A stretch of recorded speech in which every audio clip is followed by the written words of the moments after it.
이 내다 빠진 집이랑 저 부엌까지. 흥, 너 같은 천한 인간한테 딱 어울리네.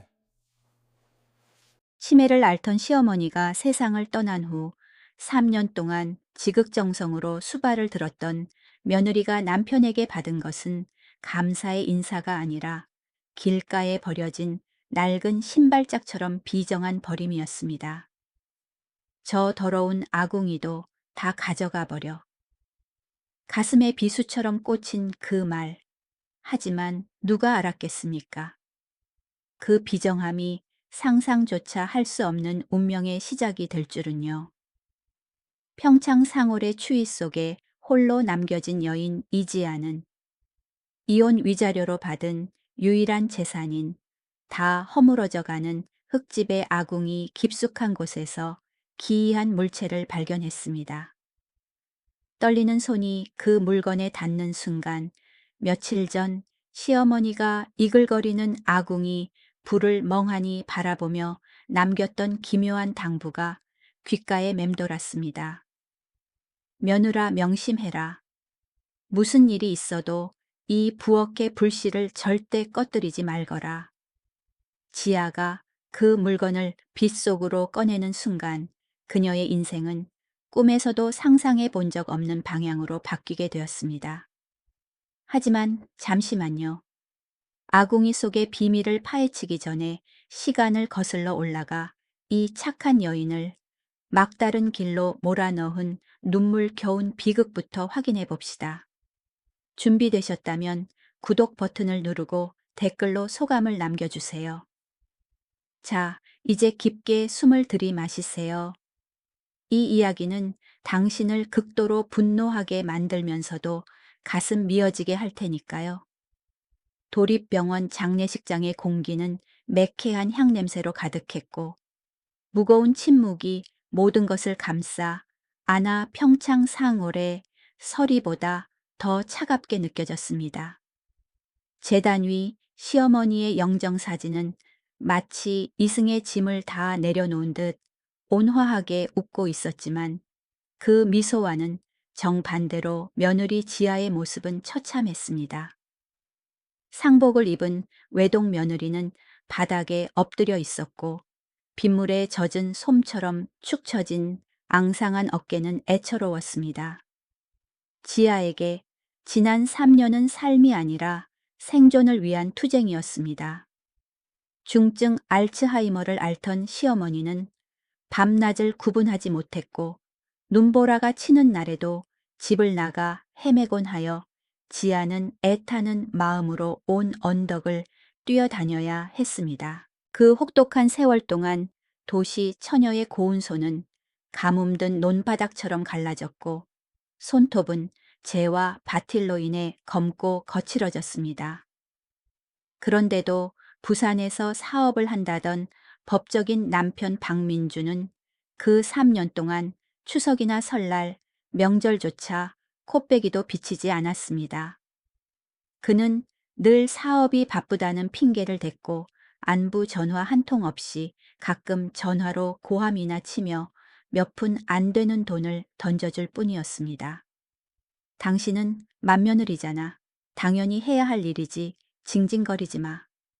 지아는 서러움을 억누르며 시어머니가 드물게 정신이 돌아올 때 잡아주던 따뜻한 손길과 짧은 감사, 인사에 의지해 버텼습니다. 평창 마을 사람들은 지아를 친자식보다 더 안쓰러워했습니다. 배고픈 시절 몰래 김치며 고구마를 가져다 주곤 했던 이웃집 박 할머니가 지아의 등을 토닥이며 목맨 소리로 말했습니다. 아이고, 불쌍한 것. 무슨 팔자가 이리 험할꼬. 그동안 고생 많았다. 그 천하의 불효자 놈은 제 어미가 눈을 감았는데도 낯짝 한번 안 비치는구나. 박 할머니의 말이 끝나기가 무섭게 조용하던 장례식장 입구 쪽에서 정적을 찢는 엔진 소리가 들려왔습니다. 마을 노인부터 먼 친척까지 모든 사람의 시선이 유리문 밖으로 쏠렸습니다. 마당으로 들어선 것은 시골 자갈길과는 전혀 어울리지 않는 위화감이 들 정도로 번쩍거리는 검은색 고급 외제차였습니다. 운전석에서 내린 사람은 바로 지난 3일간 빈소를 지켰어야 할 외아들 박민준이었습니다. 하지만 그의 꼴은 눈살을 찌푸리게 했습니다. 비싼 검은 정장을 입었지만 넥타이는 비뚤어져 있었고 대낮부터 술 냄새를 풍기며 얼굴은 붉게 달아올랐으며 눈은 시커먼 선글라스로 가려 무정함을 감추고 있었습니다. 하지만 지하의 피를 차갑게 식게 만든 더 끔찍한 것은 조수석에서 내린 여자였습니다. 허벅지가 훤히 드러나는 짧은 치마 또각거리는 뾰족한 하이힐, 그리고 장례식장에서는 금기시되는 새빨간 립스틱을 바른 젊은 여자였습니다.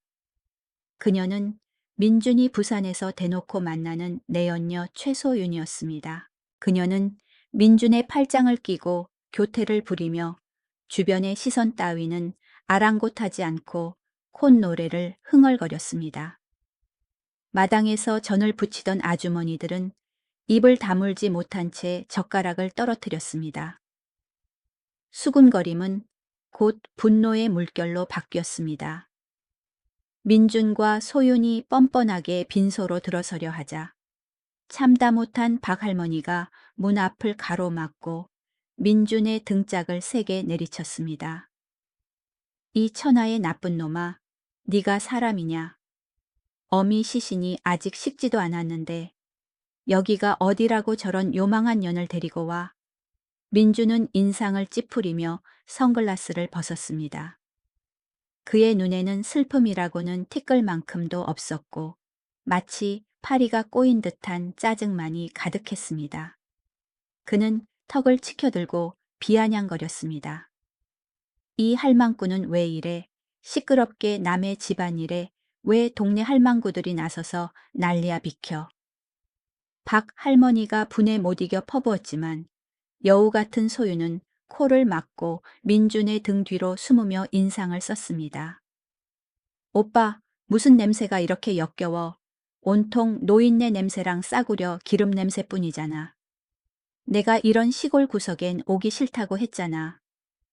내연녀의 투정에 민주는 서둘러 어깨를 감싸 안으며 박 할머니를 거칠게 밀치고 안으로 들어갔습니다. 지아의 심장은 끝없는 나락으로 떨어지는 듯 했습니다. 남편에게 여자가 있다는 건 짐작하고 있었지만 어머니의 장례식장에까지 데리고 올 정도로 인면수심일 줄은 꿈에도 몰랐습니다. 소리를 지르고 저 가식적인 얼굴을 할 퀴어버리고 싶었지만 기력이 다한 목구멍에서는 쓴물만 올라올 뿐 말이 나오지 않았습니다. 비열함의 절정은 조문객들이 다 돌아가자마자 일어났습니다. 민주는 건성으로 향을 피우는 신용을 하더니 곧바로 본색을 드러냈습니다. 그는 마룻바닥에 털썩 주저앉더니 누런 서류 봉투를 지아 앞에 툭 던졌습니다. 먼지가 피어올랐습니다. 이제 어머니도 돌아가셨으니 걸리적거릴 것도 없잖아. 깔끔하게 정리해. 이혼이야. 지아가 퉁퉁 부은 눈으로 남편을 올려다보자 그는 얼음장같이 차가운 목소리로 덧붙였습니다. 이혼 서류 밑에 있는 건 산에 있는 낡은 흙집 문서야. 내 청춘에 대한 위자료는 그 집으로 퉁치는 거다. 내가 계산은 정확히 했어. 그 땅은 이제 아무도 안 사겠지만 네가 들어가 살 곳이라도 적선하는 셈 치는 거니까. 옆에 서 있던 소유는 껌을 짝짝 씹으며 비웃었습니다. 오빠, 너무 후한 거 아니야. 그 귀신 나올 것 같은 흙벽집에 사람이 어떻게 살아난 돈 줘도 못 들어가. 하긴 이 언니는 촌스러워서 그런 고물들이랑 잘 어울리네. 우리 대신 늙은 어머니 수발든 삭시라고 쳐요. 지아는 억울함에 손톱이 손바닥을 파고들어 피가 날 정도로 주먹을 쥐었고 눈물이 하염없이 흘러내렸습니다. 돈도 백도 자식도 없는 그녀가 무엇으로 이 비정한 남편과 교활한 내연녀를 이길 수 있겠습니까? 그녀는 그저 주저앉아 모욕감이 가슴을 짓밟도록 내버려 둘 수밖에 없었습니다.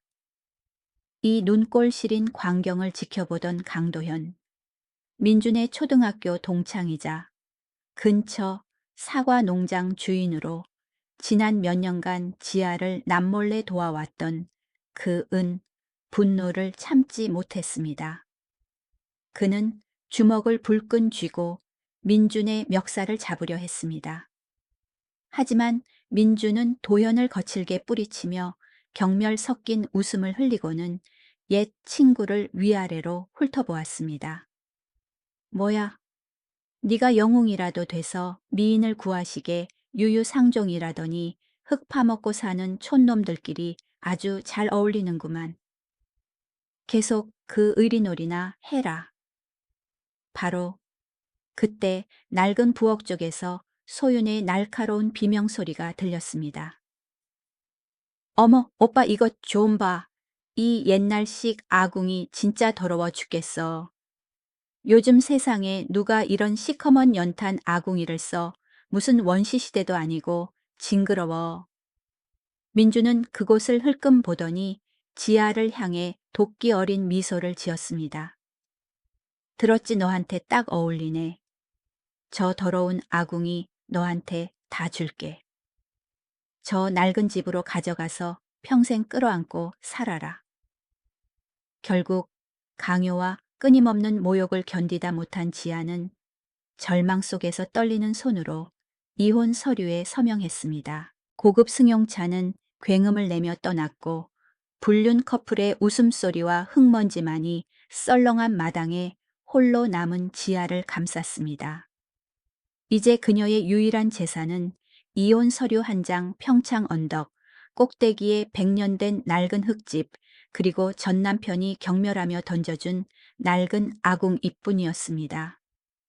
하지만 계산적인 민주는 꿈에도 몰랐을 것입니다. 그가 쓰레기라고 비웃었던 그 아궁이가 모든 것을 바꿀 비밀을 품고 있다는 사실을요. 운명의 수레바퀴는 돌기 시작했고 가장 달콤한 복수는 때때로 가장 어두운 곳에서 시작되는 법입니다. 그날 밤 고급 승용차의 붉은 미등이 언덕 너머로 사라지고 지아가 평창 상골의 짙은 어둠 속에 남겨졌을 때 가련한 그녀는 더 이상 울 힘조차 없었습니다. 그녀는 냉골인 마룻바닥에 웅크리고 누워 불을 피울 생각도 하지 않으는 채 썩은 문틈으로 스며드는 섣달의 냉기가 살을 애는 것을 멍하니 견뎠습니다. 비참함과 수치심에 마비되어 거미줄 쳐진 천장만 바라보았습니다. 하지만 하늘은 착한 사람의 살 길을 완전히 막지는 않는 법입니다. 지아가 이대로 얼어 죽어도 상관없다고 체념하려던 찰나 문을 쾅쾅 두드리는 소리와 함께 박 할머니의 걸걸하고 익숙한 목소리가 들렸습니다. 지아야 문 열어. 그 연놈들이 비웃게 굶어 죽을 작정이냐. 나무 문이 삐걱거리며 열리자 박 할머니와 이웃 아주머니들이 사람의 온기를 안고 들어왔습니다. 그들의 손에는 따끈한 잡곡밥과 김이 모락모락 나는 미역국 그리고 아삭한 총각김치가 들려 있었습니다. 박 할머니는 지아의 얼어붙은 손을 주무르며 눈시울을 붉힌 채 꾸짖었습니다. 먹어야 살지. 보란듯이 잘 살아서 아주 눈부시게 살아서 저 나쁜 것들이 땅을 치고 후회하게 만들어야지 알겠냐. 눈물 젖은 따뜻한 밥 한 숟가락이 목구멍으로 넘어가자 남이 준 온기가 지아의 삶에 대한 갈망을 일깨웠습니다. 그녀는 박 할머니를 끌어안고 어린아이처럼 펑펑 울며 지난 3년의 서름을 모두 토해냈습니다. 다음 날 아침 고산지대의 뼈를 깎는 듯한 서리 기운이 새벽부터 지아를 깨웠습니다. 횡한 집을 보며 그녀는 몸을 떨며 마음을 다잡았습니다. 그래, 이렇게 얼어 죽을 순 없어. 살아야 해. 그녀는 소매를 걷어붙이고 불을 피우기 위해 어두운 부엌으로 내려갔습니다. 이 옛날식 아궁이는 민준이 경멸하며 버리고 간 바로 그 물건이었습니다. 하지만 이상하게도 검댕이 묻은 벽돌에 손을 대자 지아는 묘한 친근함을 느꼈습니다. 생전에 시어머니는 이 아궁이를 매우 아끼셨습니다. 여자는 아랫배가 따뜻해야 건강하다며 아궁이가 집안의 심장이라고 말씀하시곤 했습니다. 쇠로 된 부직갱이로 오랫동안 쌓인 차가운 재를 긁어내던 중 어머니가 돌아가시기 전 마지막 밤에 기억이 생생하게 떠올랐습니다. 그날 어머니는 정신이 맑았고 부엌 문 앞에 하염없이 앉아 흐릿하던 눈을 기이하게 반짝이고 계셨습니다. 어머니는 지아의 손을 꼭 잡고 한마디 한마디 당부하셨습니다. 며느라, 내 말 명심해라. 나중에 혼자 남더라도 이 부엌의 불씨는 절대 꺼뜨리지 말거라. 온기가 곧 복이니 불을 지키는 게 집을 지키는 것이다. 그 당부가 귓가에 맴돌아 지아는 통기를 위해 아궁이 깊숙한 곳까지 부직갱이를 밀어 넣었습니다. 그때였습니다. 챙. 소의 부직갱이 끝에 무언가 단단한 것이 부딪히며 돌과는 다른 날카로운 금소금이 났습니다. 호기심에 지아는 몸을 숙이고 손전등으로 시커먼 아궁이 속을 비췄습니다.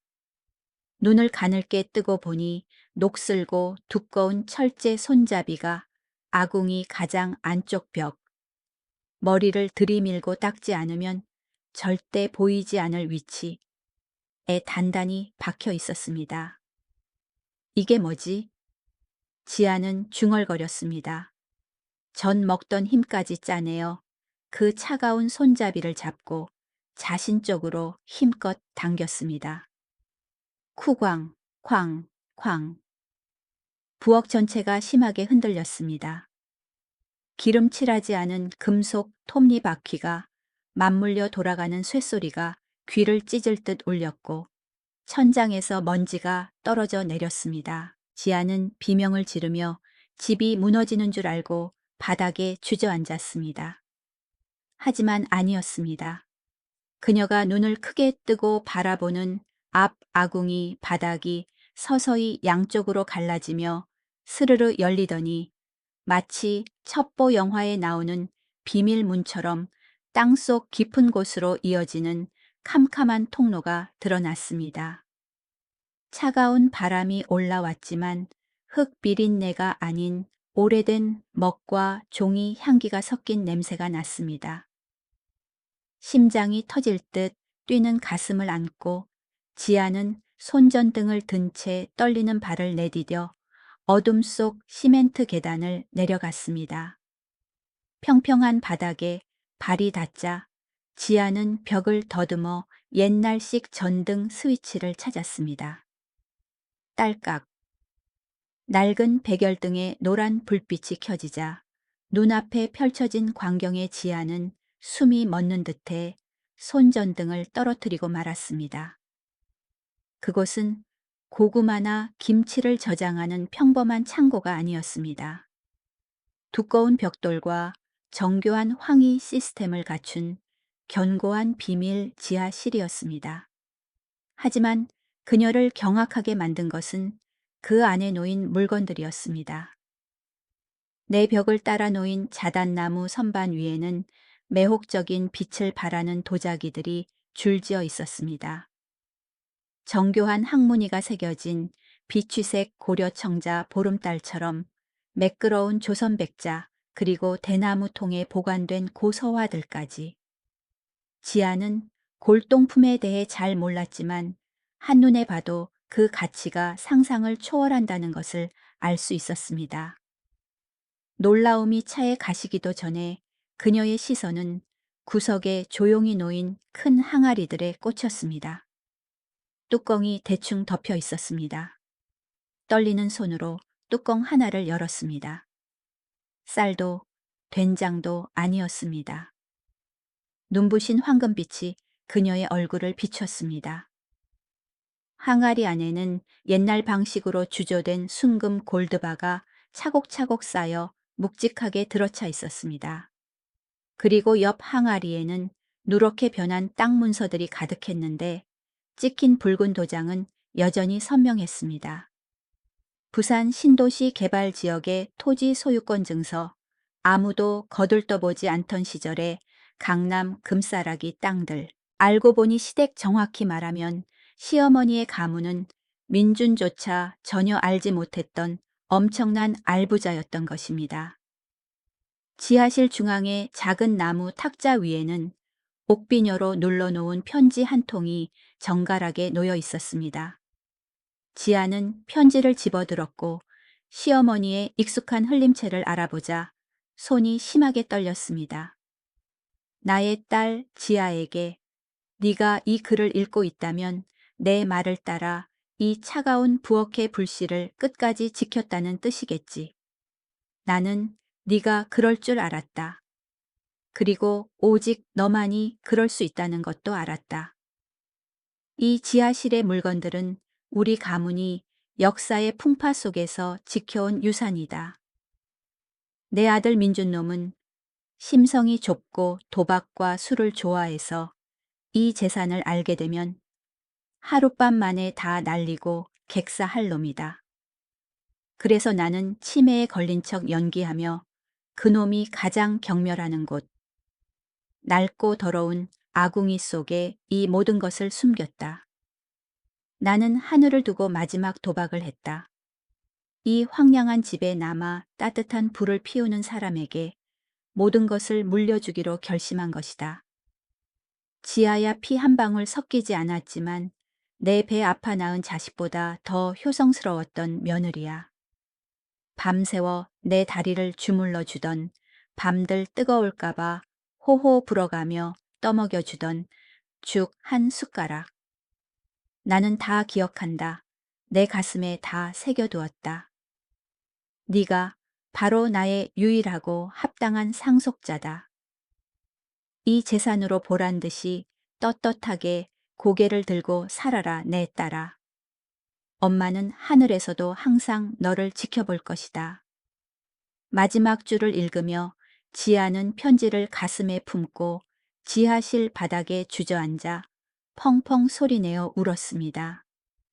밀폐된 지하실에 울음소리가 메아리 쳤지만 더 이상 서름의 눈물이 아니었습니다.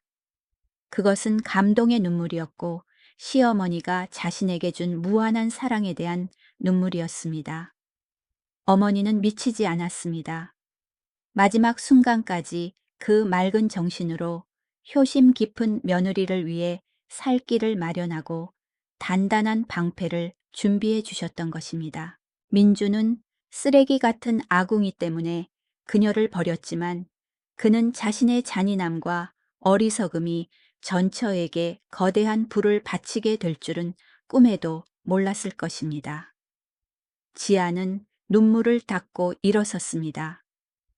퉁퉁 부은 눈은 이제 확고한 불꽃으로 타오르고 있었습니다. 이제 그녀에게는 일어설 힘과 돈 그리고 믿음이 생겼습니다. 이 승부는 이제부터가 진짜 시작입니다.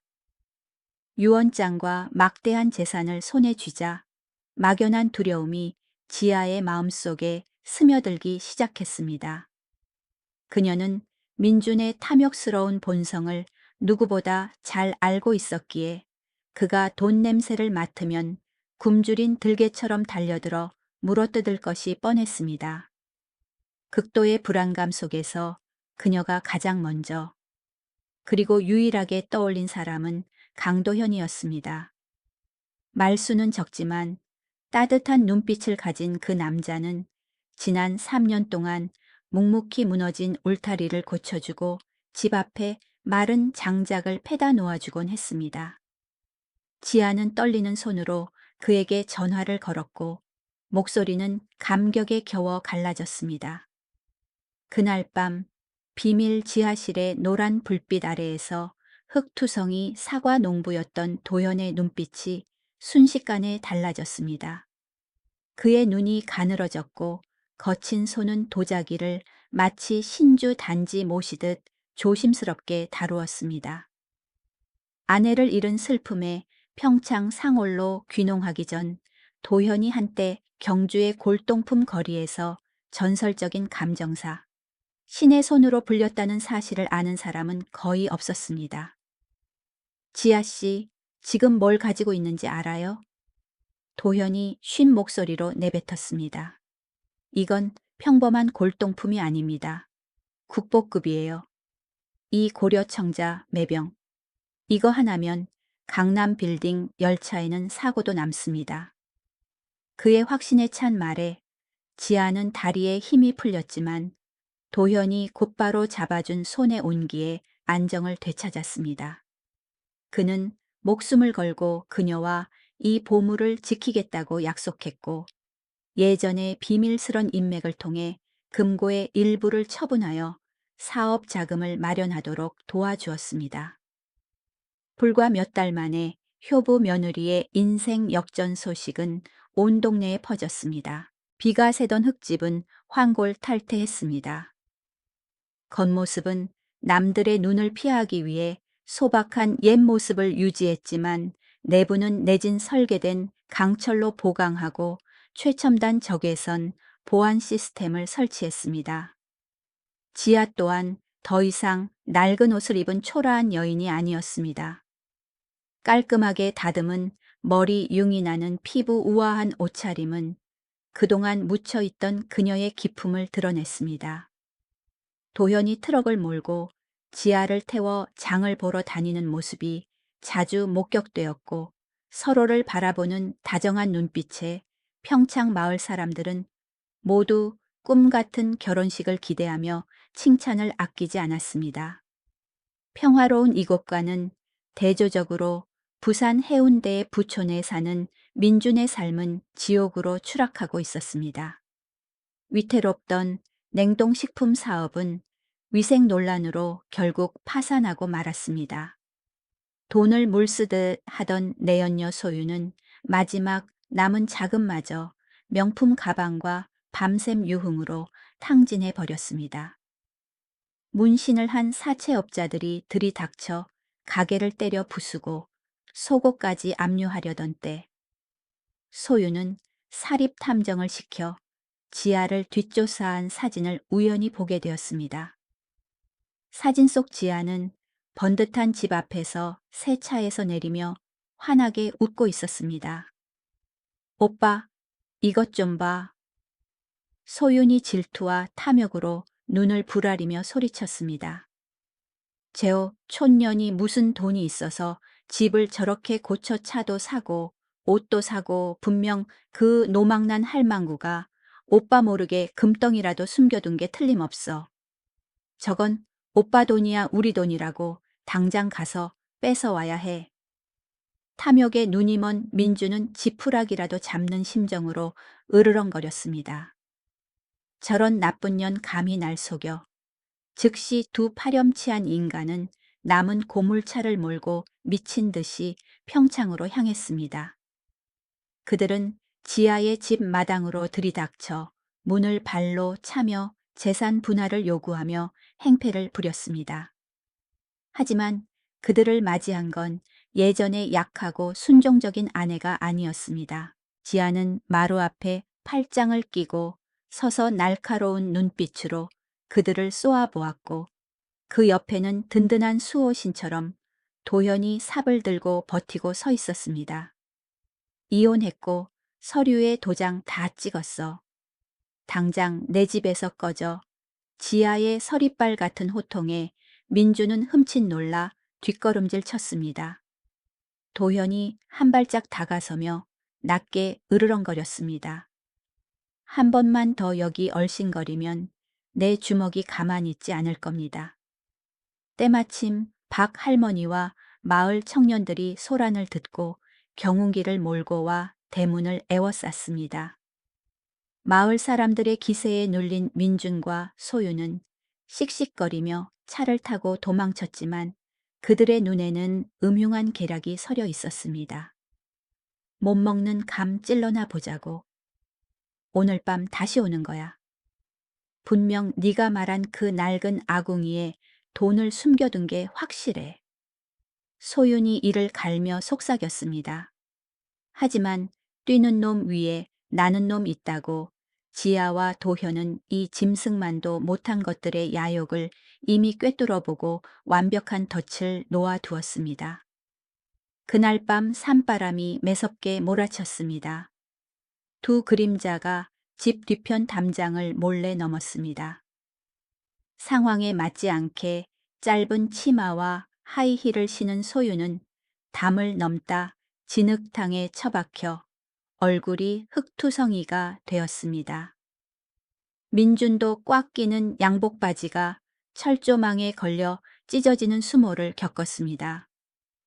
그들은 어둠 속을 더듬어 부엌으로 숨어들었습니다. 희미한 달빛 아래 그들은 아궁이 바로 옆에 놓인 황금빛 비단으로 쌓인 나무 상자를 발견했습니다. 금이다, 분명 금괴야. 민준이 눈을 번뜩이며 속삭였습니다. 그가 상자를 낚아채려 달려들었습니다. 하지만 소윤도 만만치 않았습니다. 그녀는 상자 반대편을 잡고 으르렁거렸습니다. 내 거야. 내가 먼저 발견했다고. 이거 놔, 내가 제 남편이야. 당신은 빈털털이 전 남편일 뿐이잖아. 탐욕스러운 두 사람은 부엌 한가운데서 서로 쥐어뜯으며 싸우느라 조용히 해야 한다는 사실도 잊었습니다. 결국 상자 뚜껑이 열렸습니다.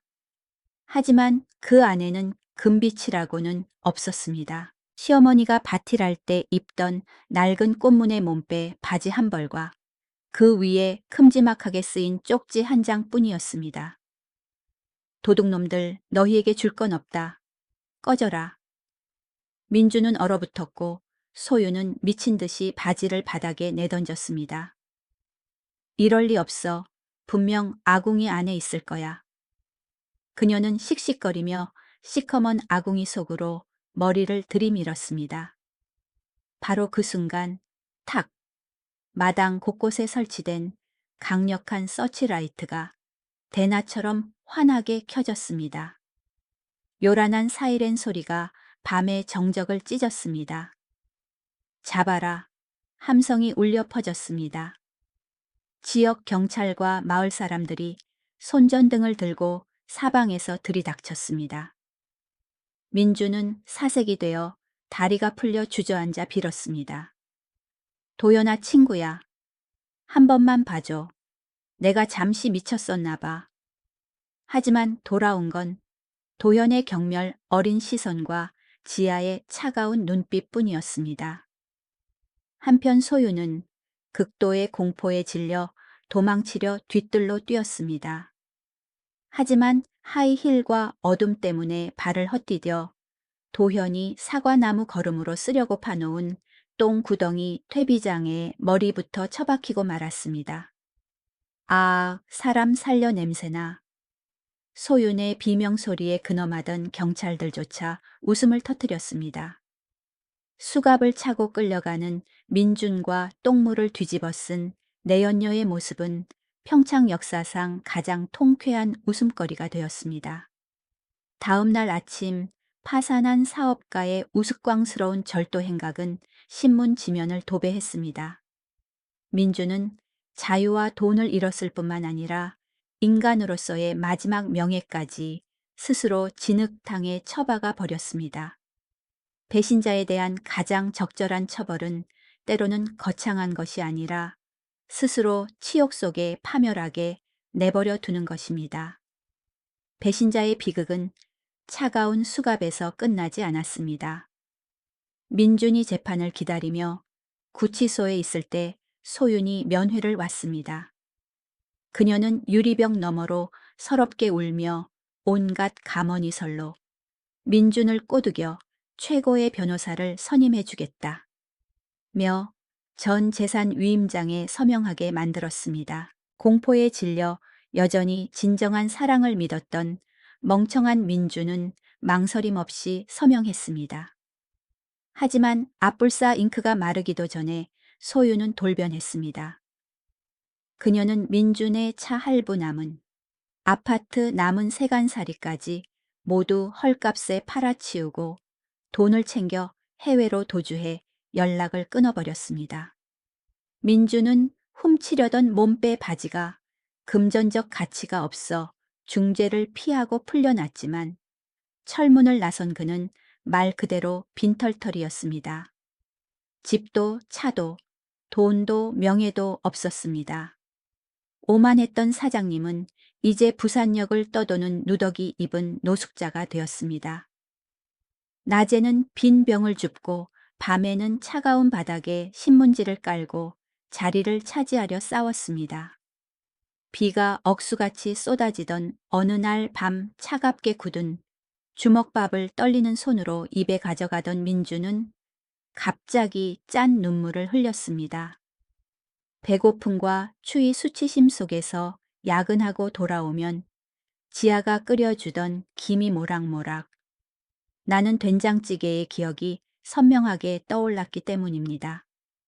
그는 자신이 잔인하게 버렸던 조강지처의 헌신과 거칠지만 따뜻했던 손길이 그리웠습니다. 뒤늦은 후회는 무딘 칼처럼 가슴을 후벼 팠고 배고픔보다 더 큰 고통으로 다가왔습니다. 양심의 가책을 견딜 수 없었던 민주는 무거운 발걸음을 이끌고 평창의 옛집을 찾아갔습니다. 용서를 바랄 염치도 없었고 그저 지아를 마지막으로 한번 보고 싶었습니다. 그가 덥수룩한 수염에 쉰 냄새를 풍기며 초라한 몰골로 대문 앞에 나타났을 때 도연은 그를 쫓아내려 했습니다. 하지만 폭풍우를 지나온 여인 지아는 조용히 손짓으로 막았습니다. 민주는 땅바닥에 무릎을 꿇고 고개도 들지 못한 채 기어가는 목소리로 자비를 구했습니다. 비참할 정도로 망가진 전 남편을 보며 지아의 마음에는 더 이상 미움조차 남아있지 않았고 대신 길을 잃은 한 인간에 대한 연민만이 있었습니다. 일어나요 들어와서 따뜻한 밥 한 끼 먹고 가요. 지아의 목소리는 이상하리만큼 평온했습니다. 그녀는 그를 모든 사건의 시작이었던 부엌으로 데려갔습니다. 그리고 고봉밥과 물을 넣어 끓인 갈비탕, 잘 익은 김치를 차려주었습니다. 그것은 과거를 떠나보내는 밥상이었습니다. 민주는 첫 숟가락을 뜨자마자 국그릇에 눈물을 뚝뚝 흘렸습니다. 국물의 단맛과 밥의 온기가 그에게 남아있던 일말의 인간성을 깨우는 듯했습니다. 그가 식사를 마치자 지아는 두툼한 돈 봉투를 식탁에 올려놓고 뒤돌아섰습니다. 바람처럼 가볍지만 뼈저린 한마디를 남겼습니다. 이 돈 가지고 가서 목욕하고 잠잘 방이라도 구해요. 더 이상 짐승처럼 살지 말고 사람답게 살아요. 민주는 전처의 뒷모습을 보며 목이 메어 아무 말도 할 수 없었습니다. 그날 밤 모두가 잠든 사이 그는 조용히 떠났습니다. 그는 돈 봉투를 가져가지 않았습니다. 식탁 위에는 눈물로 얼룩진 쪽지만이 남아 있었습니다. 미안하다. 마지막 밥상 고마웠어. 난 내 돈을 받을 자격이 없어. 부디 행복하게 살아지야. 민준의 쓸쓸한 뒷모습은 밤안개 속으로 사라졌고 그것이 평창에서 그를 본 마지막이었습니다. 몇 달 후 부산의 최고급 호텔 대연회장에서 플래시 세례가 쏟아졌습니다. 고급 비단 한복을 입은 이지아는 환한 미소를 지으며 문화체육관광부 장관으로부터 표창장을 받고 있었습니다. 그녀는 지하실에서 발견한 국보급 유물 대부분을 국립박물관에 기증하고 집 수리와 사업 자금으로 쓸 금괴 일부만 남기기로 결정했습니다. 낡은 흙집은 이제 유명한 기억의 박물관 앤드 다도 찻집으로 변신했습니다.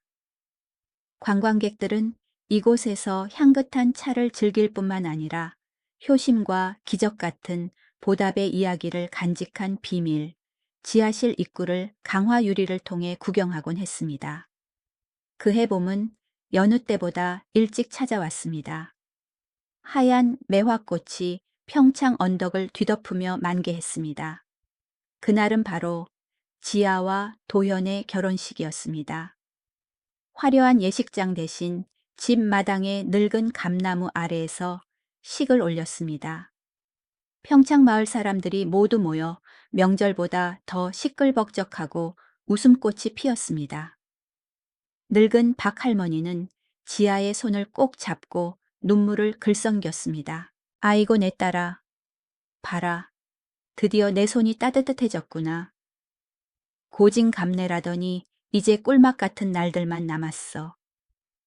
턱시도를 입은 신랑 도연은 신부의 이마에 맺힌 땀을 다정하게 닦아주었고 그의 눈빛에는 한없는 사랑과 평생을 지켜주겠다는 약속이 담겨 있었습니다. 식이 시작되기 전 지아는 잠시 혼자 낡은 아궁이 앞에 서 있겠다고 했습니다. 그녀는 마음속 깊은 곳에서 우러나온 말을 돌아가신 시어머니께 속삭였습니다. 그때 어디선가 아주 큰 흰 나비 한 마리가 날아와 지아의 주위를 3번 빙빙 돌더니 어깨에 사뿐히 내려앉았습니다. 나비의 날갯짓은 마치 다독이는 듯했습니다. 지아는 행복한 눈물을 흘리며 미소 지었습니다. 어머니가 이곳에서 축복해주고 계신다는 것을 알았습니다. 나비는 햇살 쏟아지는 마당으로 날아가 흩날리는 매화 꽃잎 속으로 사라졌습니다. 지아는 깊게 숨을 들이마시고 도현의 손을 꽉 잡았습니다. 그리고 찬란하게 빛나는 미래를 향해 함께 발걸음을 내디뎠습니다. 춥고 어두웠던 겨울은 완전히 물러갔고 효부 며느리의 인생에는 영원하고 따뜻한 봄이 찾아왔습니다. 이야기는 여기까지입니다. 들어주셔서 감사합니다. 이 이야기가 여러분의 가슴을 울렸다면 좋아요와 공유를 눌러 이 따뜻한 사람의 온기를 널리 퍼뜨려 주세요. 다음 이야기에서 다시 만나요.